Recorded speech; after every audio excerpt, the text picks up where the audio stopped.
Alam mo ba Ano? na marami ang mga ka-MB natin na hindi nakakakain ng napakadaming pagkain dahil sa allergy. Ikaw ba, Miss B, may allergy ka ba? Hangin. Hangin? Hindi, kasi may malamig. Yung pag may malamig na hangin, like kunyari, bumaba ako. Oo. Tapos pag akyat mo, biglang sumalubong yung lamig. Mm. Nangangating lamig Ay, ako. oo. Hindi ko alam if you can consider that as allergy. Pero parang feeling ko allergy yun. Kasi supot-supot nga, dating na. Makati talaga Makati niya. talaga. Pero pagdating naman sa pagkain, nagpapantal, no? oo, pero pagdating naman sa pagkain, I'm so grateful na wala akong allergy sa kahit na anong pagkain. Ayun! Kaya ang We're so sarap- lucky. Yeah, pati ikaw ba? Wala kang Wala. allergy? Wala din, di ba? oo. Tapos sa mga kasamahan mo, pag kumakain kayo, hindi ako pwede dyan. And then give it to Oo, me. ako na. I'll do the pleasure in Eating your it. food. Oo. In eating it in behalf of you. Yeah. Oo, di ba? Ako nang bahalang mag-enjoy ng pagkain na to. I-share ko na lang kung gaano kasarap. Parang gano'n, Oo, di ba? Nako, syempre, alamin nga natin, ano nga ba itong allergy na to? Saan lang gagaling? Dito sa ating Kata Wonder.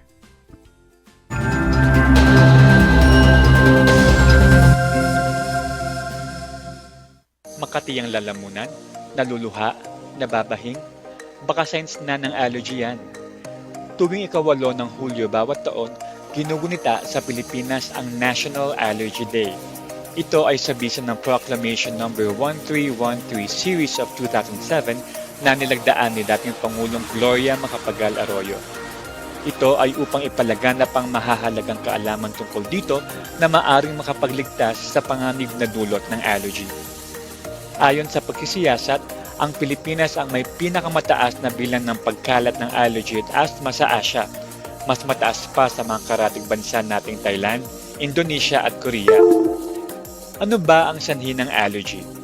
Ito ay dahil sa overreactive immune system na naglalabat ng chemical na tinatawag na histamine upang alisin sa katawan ng harmless substances na tinatawag namang allergen. Mayroong 6 na karaniwang allergy sa bansa. Una, ang pollen allergy. Ito ay powdery substances galing sa mga bulaklak, halaman, damo, at iba pang mga nasa kapaligiran. Ang allergen na ito ay nadadala ng hangin at pag nalanghap ay siyang dahilan ng allergic rhinitis at asthma. Pangalawa, ang animal allergy. Isang allergic reaction na nakukuha sa protein na siyang natatagpuan sa skin cells, saliva o urine ng mga hayop tulad ng mga aso, pusa at maging mga daga. Ikatlo, ang food allergy. Ang pinakakaraniwang allergy sa mundo. Ilan sa mga allergenic foods ay nuts, eggs, wheat, soy, milk at seafoods. Pang-apat, ang drug allergy. Minsan inaakala ng immune system na harmful substance ang ilan sa mga sangkap ng gamot kaya nagkakaroon ng allergic reaction. Panglima ay latex allergy. Ito naman ay allergic reaction kapag nadidikit ang katawan sa mga produktong gawa sa latex at rubber. Pang-anim ay ang insect sting allergy o pag natusok o nakagat ng mga insekto tulad ng bees, wasp at maging mga langgam.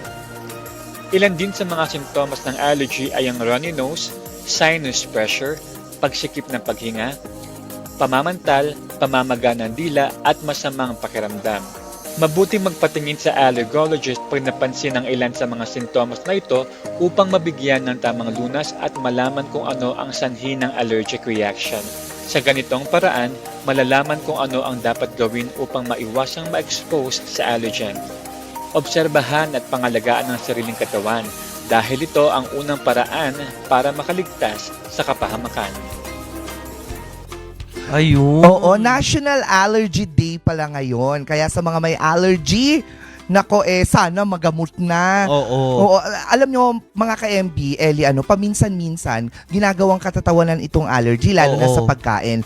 May mga napapanood tayo na, lalo na sa mga nuts, kung nakapanood ka na doon, yung literal na nananaba talaga yung dila at saka yung throat. Very delikado ito, no? So, kailangan talaga magpatingin sa Allergologist. di ba? Din yung- Oo, charot. para malaman natin yung mga kung saan tayo allergic talaga. Kasi hindi basta-basta lang na parang itry mo lahat. Kung may nag-react, ay bawal ako doon. Oh, at saka sa pagkakaalam ko ng mga ka-MB, may mga namamatay when it comes to allergies kasi hindi sila aware. Mm-mm. Ine-enjoy nila yung buhay nila, not knowingly, meron pala silang allergy sa isang bagay which brings parang danger sa buhay nila. Oo. Kasi yung ibang effect din na kapag hindi naagapan agad, hindi sila nakakahinga, di ba? Totoo, hindi, sabi ko nga, hindi ito katatawan, pero dun natin nalaman, yung antihistamine. Oo, may so, nasasobrahan antihistamine pala pala yung histamine ng katawan, kaya nakakaroon ng